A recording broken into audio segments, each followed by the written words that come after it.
நம்ம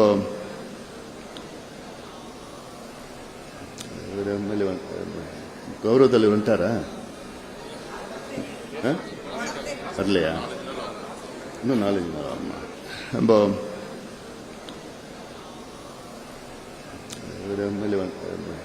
கௌரவ தலைவர் வந்துட்டாரா?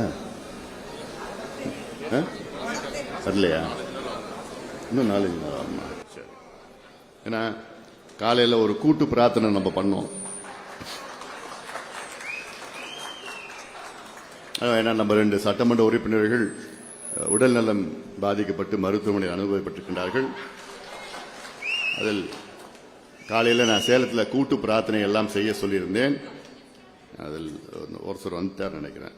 இன்னும் அதிகமாக பிரார்த்தனை பண்ணணும் நினைக்கிறேன். உண்மையை நான் சொல்றேன். நான் சும்மா விளையாட்டுக்கெல்லாம் சொல்ல, உண்மையை நான் சொல்றேன். நல்லா இருக்கணும், எல்லாம் நல்லா இருக்கணும்.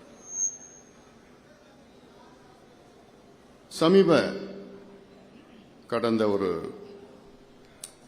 2 மாதங்களாக எனக்கு மிகுந்த மன உளைச்சல். உங்களுக்கெல்லாம் தெரியும். இன்னும் சொல்ல போனா என்னைக்கு நான் தலைவர் பதவி ஏற்றணும் அன்னிலிருந்து எனக்கு மன நிம்மதி போயிடுச்சு. எனக்கு உலகாலமாக உங்களில் ஒருவனாக, உங்களில் அதாவது எப்படி சுதந்திரமாக நான் செயல்பட்டேன். நான் அந்த பொறுப்பு என்னைக்கு எடுத்தனோ அன்னையிலிருந்து எனக்கு மிகுந்த மன உளைச்சல். கிட்டத்தட்ட ஒரு 3 ஆண்டு காலமாக அதையெல்லாம் கடந்துதான் நான் வந்திருக்கின்றேன். ஆனாலும் ஒவ்வொரு முறை